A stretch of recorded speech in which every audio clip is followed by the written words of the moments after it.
প্রতি বছর ঈদ যাত্রায় ঘরমুখী মানুষের অনেক সমস্যা হয়।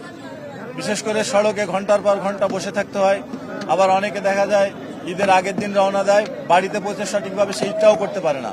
এই জন্য আমরা এবছর অত্যন্ত গুরুত্ব দিয়ে আমাদের ঈদ যাত্রায় যাদের যাত্রীদের কোনো ধরনের হয়রানি, টিকিটের মূল্য বেশি নেওয়া, রোডে কোনো ব্লকেট না হয়, যানজট না হয়, সেটা এনশিওর করার জন্য সকল মহাসড়কে আমাদের সরকারের পক্ষ থেকেও কোঅর্ডিনেশন মিটিং করা হয়েছে। বিশেষ করে স্বরাষ্ট্র মন্ত্রণালয়, যোগাযোগ মন্ত্রণালয়ের মন্ত্রী এবং স্বরাষ্ট্র মন্ত্রণালয়ের মন্ত্রী মহোদয়ের নেতৃত্বেও আমাদের কোঅর্ডিনেশন মিটিং হয়েছে, ইতিপূর্বে আপনারা জানেন। তো তাদের নির্দেশনা এবং আমাদের ফিল্ডে যারা কাজ করছে তাদের প্রায়োগিক জ্ঞান, এই দুইটা কাজে লাগিয়ে আমাদের নিজস্ব প্রযুক্তির মাধ্যমে কিভাবে আমাদের এই সড়ক ব্যবস্থাপনা, ট্রাফিক ব্যবস্থাপনাকে উন্নত করা যায়, সেজন্য আমরা গুরুত্ব সহকারে কাজ করছি। দেখেন, আমার সঙ্গে আমার ট্রাফিক বিভাগ থেকে শুরু করে অন্য বিভাগের লোকজনও হাজির। বিশেষ করে আমরা এবছর নির্দেশ দিয়েছি যে বড় বড় বাজার এবং মোড়গুলোতে প্রচুর পরিমাণে ট্রাফিক যানজট লেগেই থাকে সারা বছর, সেগুলা রিমুভ করার জন্য ওখানে পুলিশের উপস্থিতিতে লোকাল লিডার যারা আছে, এলাকার চেয়ারম্যান, মেম্বার, কমিশনার, তাছাড়া আরো সুদী লোকজনকে নিয়ে ওই এলাকায় যাতে কোনোভাবে যানজট না হয়।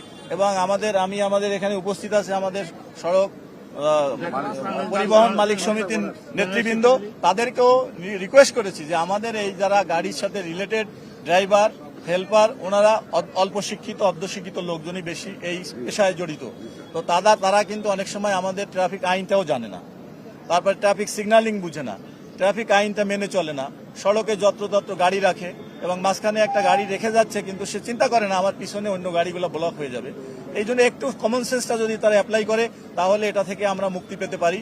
এই জন্য আমি আপনাদেরকে রিকোয়েস্ট অলরেডি বলেছি যে আপনারা একটা প্যাকেজ প্রোগ্রাম নেন, যে তাদেরকে মোটিভেশনাল প্রোগ্রাম, ট্রাফিক আইনটা শিক্ষা দেওয়া, তারপরে ফিডার রোড থেকে যখন গাড়িটা উঠবে অগ্রাধিকার কার, মেইন রোডের, এই জিনিসগুলো আমরা বুঝি না। দেখেন, জেব্রা ক্রসিং এ গাড়িটা এসে জেব্রা ক্রসিংটা বন্ধ করে, ওই জেব্রা ক্রসিংটা পথচারী পারাপারের জন্য, অথচ পৃথিবীর সকল দেশে জেব্রা ক্রসিংটার পিছনে ডেড স্টপ হয় গাড়ি সবসময়। এটা আমরা কেউই মানি না। এখনই দেখেন, আমরা এই সড়কটা ক্লিন করতে আসছি, কিন্তু আমাদের সাংবাদিক ভাইদের গাড়ি, পুলিশের গাড়ি, তারাও কিন্তু জায়গার অভাবে তো গাড়িটা এক লাইনে, সিঙ্গেল লাইনে না রেখে রাস্তা অর্ধেক বন্ধ করে ফেলছে।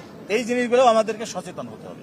একা আমি লিডিং নিতে পারি, কিন্তু আপনাদের সকলের সিটি কর্পোরেশন আছে, আপনার বাসের মালিকরা আছে, কাউন্টাররা যারা অনেকে আছে, তার নিজের এলাকার প্রভাব খাটিয়ে হ্যাঁ আমার বাড়িতে আমি কাউন্টার বানাবো, কি করবেন আপনি?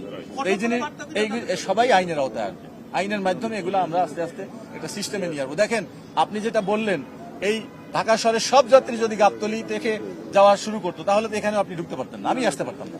তাহলে এটা যে কনসেন্ট আপনি এটা করে ডিসেন্ট্রালাইজ করে দিতে হবে, একমুখী, মানে এক সেন্ট্রালাইজ হলে ওখানে কিন্তু প্রবলেমটা বেশি হয়। আইন না জানাও কিন্তু একটা অপরাধ, এটা কি জানেন আপনারা? জানানোর দায়িত্ব আপনার নিজে জানবেন, আপনি আইন পড়বেন, প্রচলিত দেশের আইন জানা, এজ এ নাগরিক হিসাবে এটা তো আপনার citizen right, first and foremost duty, আপনাকে আইন জানতে হবে। আপনি জানেন না বলে এসে বলবেন যে আমি এটা জানতাম না, এটা তো কোনো অজুহাত মানা হবে না।